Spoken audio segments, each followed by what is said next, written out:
الرحیم۔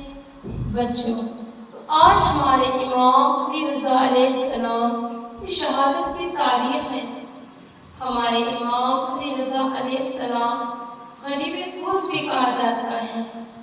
بچوں، امام علی رضا علیہ السلام کو غریب کوس اس لیے کہا جاتا ہے کہ ہمارے ائمہ معصومین کے ساتھ کوئی نہ کوئی ضرور تھا، مگر ہمارے 8ویں امام واحد اکیلے تھے۔ مامون نے انہیں خط لکھ کر بلایا تھا۔ جیسے ہی امام رضا علیہ السلام دربار میں پہنچتے ہیں، مامون نے انہیں زہر دے کر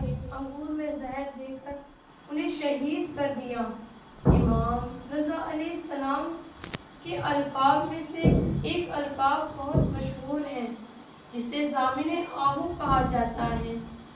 ایک جنگل میں ایک شکاری ہرنی کا شکار کرنے کے لیے گیا ہوا تھا۔ جیسے ہی شکاری اس ہرنی کا شکار کرنے لگتا ہے، شکار ہرنی وہاں سے بھاگ جاتی ہیں اور شکاری فوراً اس ہرنی کے پیچھے بھاگنے لگتا ہے۔ شکار ہرنی بھاگتے بھاگتے امام علی رضا علیہ السلام کی خدمت میں پہنچتی ہیں، چونکہ وہیں سے گزر رہے ہوتے ہیں۔ ہرنی شکاری سے امام رضا علیہ السلام کی پناہ مانگتی ہیں۔ امام رضا علیہ السلام ان کے سر پر ہاتھ پھیرتے ہیں اور اسے محبت پیار کرتے ہیں۔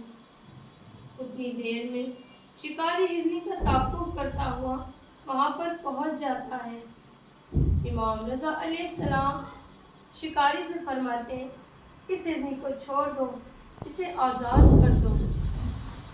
شکاری ایک ہی بات پر بازی لیتا ہے کہ یہ میرا شکار ہے، اس پر میرا حق ہے اور میں اسے نہیں چھوڑ سکتا۔ امام رضا علیہ السلام فرماتے ہیں، اس کے 2 دودھ پیتے ہوئے بچے ہیں اور وہ بہت بھوکے ہیں اور وہ میرا انتظار کر رہے ہوں گے۔ اگر آپ اس ظالم سے کہہ دیجیے کہ اگر یہ مجھے نہیں چھوڑ سکتا تو مجھے اتنی مہلت دے دے کہ میں اپنے بچوں کو دودھ پلا سکوں، اور دودھ پلانے کے بعد میں اپنے آپ کو اس شکاری کے حوالے کر دوں گی۔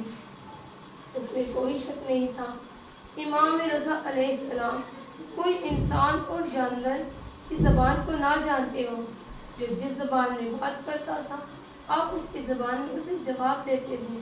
امام رضا علیہ السلام شکاری سے فرماتے ہیں، اسے چھوڑ دو، اسے آزاد کر دو، اس کے 2 دودھ پیتے بچے ہیں، اس کا انتظار کر رہے ہوں گے۔ مگر شکاری کہتا ہے اگر یہ واپس نہ آئی تو؟ امام رضا علیہ السلام فرماتے ہیں کہ اگر یہ واپس نہ آئی تو اس کے بدلے میں تم میرا یہ اونٹ لے لینا۔ شکاری مان جاتا ہے اور ہرنی کو چھوڑ دیتا ہے۔ ہرنی اپنے بچوں کو دودھ پلانے کے لیے چلی جاتی ہے۔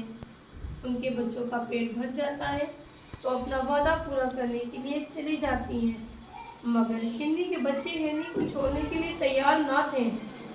ان ہرنی نے اپنے بچوں کو بہت سمجھایا، مگر وہ اپنے ماں کے ساتھ چل پڑے اور چلتے ہی چلتے امام رضا علیہ السلام کے خدمت میں پہنچتی ہیں اور ان کا ہاتھ چوم کر وہ کہتی ہیں کہ اب یہ بچے اب آپ ہی ان کے وارث ہیں، اور شکاری کے حوالے ہونے کے لیے آگے بڑھتی ہے۔ شکاری اس کی محبت اور خلوص دیکھ کر یہ سوچتا ہے کہ میں ایک انسان ہو کر یہ کیا کر رہا تھا۔ وہ ہرنی کو محبت کرتا ہے اور اسے جانے دیتا ہے۔ اس کے بعد شکاری اپنی ندامت بھری نظریں جھکائے رو رہا ہوتا ہے۔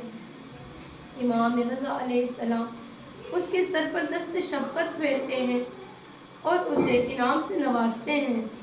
شکاری خوش ہو جاتا ہے اور شکار کرنے سے بھی توبہ کر دیتا ہے، اور یہی وجہ ہے کہ آج بھی زمانے میں آپ کو ضامن آہو کہا جاتا ہے، اور یہی وجہ ہے کہ ہم اپنے بازو پر امام ضامن باندھتے ہیں کہ ہم امام کی ضمانت میں رہیں۔ صلوات۔ اللہم